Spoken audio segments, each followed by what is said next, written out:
There's some great tag teams during the Attitude Era. There were the Hardy Boys, Edge and Christian, which were part of the Brood.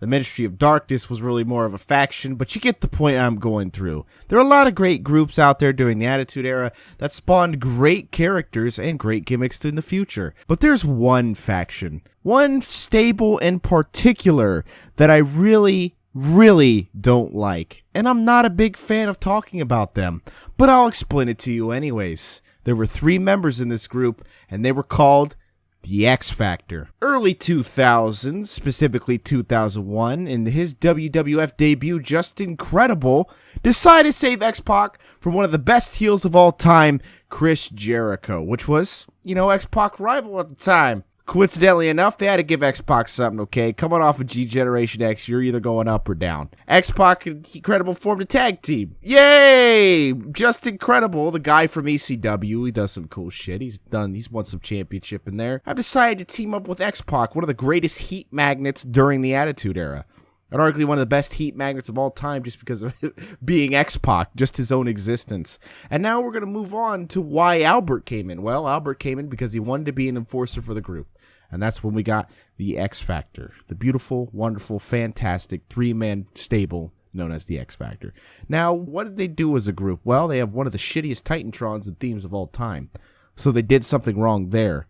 They have this Uncle Cracker theme that makes me want to vomit every time I listen to it. And it annoys the fuck out of me because all they did was take the song, put X Factor in specific spots, and call it their theme. Disgusting. They also went on to have 2 other theme songs that were definitely a lot better than that first one. I'm glad they got rid of it.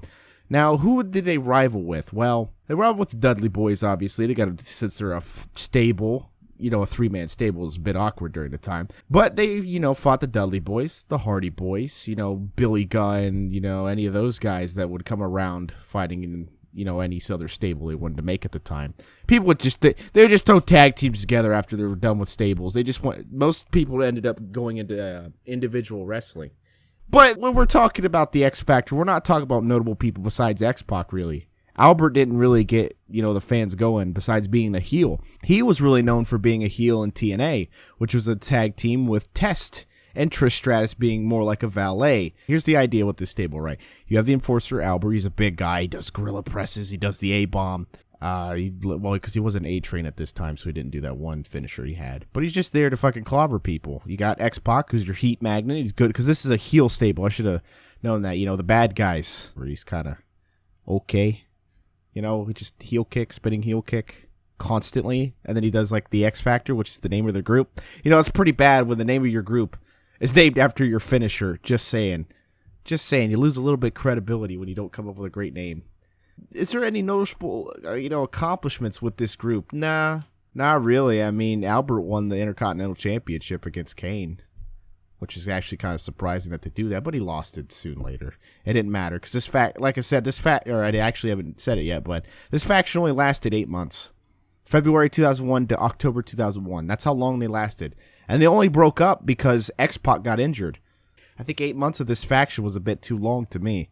X-Pac won both the Cruiserweight Championship, WCW won, after WCW was bought out by WWF at the time. He won the Cruiserweight Championship and then the Light Heavyweight Championship belt, both worthless belts that are pretty low on the rung in terms of championship belts. It's not the Intercontinental Championship that Albert won. Albert's win is worth more than X-Pac's 2 wins in the Light Heavyweight Championship division, or I shouldn't say the division, but the belt and the Cruiserweight Championship is absolutely abhorrent. It makes me sad. That Albert's been treated like that. Because I liked Albert, of all the 3 people, that is in this stable, Albert's the one I like the most because he can actually wrestle. That's me to Justin Credible. But it's like, Albert's good as being the big man heel. And he definitely proved that in his tag team group TNA with Test. But they just kind of give him the shortest straw here and decided to put him with X-Pac. X-Pac. 6-pack. 1, 2, 3 kids. 6. The guy that tore his asshole open doing a Bronco Buster, That's where it ended up with this team. It just wasn't a group that could accomplish anything with the talent they had. They're just trying to throw heels just because X-Pac's there is to bring the heat, and Albert there as well. But it's like Justin Credible's the weakest link. The weakest chain in the link, and you do what? You eliminate that chain. You got to eliminate that link. And, that's all I really got to say about X Factor. There isn't really much to say about them. They existed for 8 months. They were there. They did what they did. They're not very good. Their Titantron is awful. Their music was awful.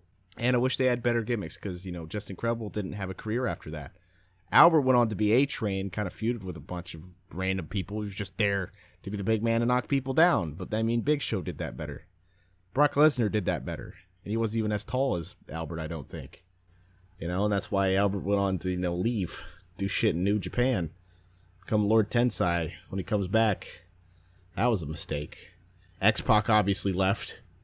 He was done and went on to do TNA shit. I think it was 6-pack or 6, whatever it was. It wasn't worth the time. And, Just Incredible died. The end, no, I'm just kidding. He never died. But, his career did. RIP. If you want to learn from something, this video of incoherent babbling and trying to come up for a reason for talking about X Factor is that sometimes you shouldn't force a stable to be born just because you don't know what to do with your wrestlers. That's all I got to say about that situation. And tell you what, it didn't end up for the better for any of them. And that's sad to say about that. You could have had potential with this stable, but it turned out to be jobbers all the time. I'm not saying they didn't put in work, but being a jobber for a long amount of time gets to you. You don't get a push, you want to sit back to the Bush Leagues, basically. Yeah, but that's all I got. Thanks for everything. Fuck X Factor.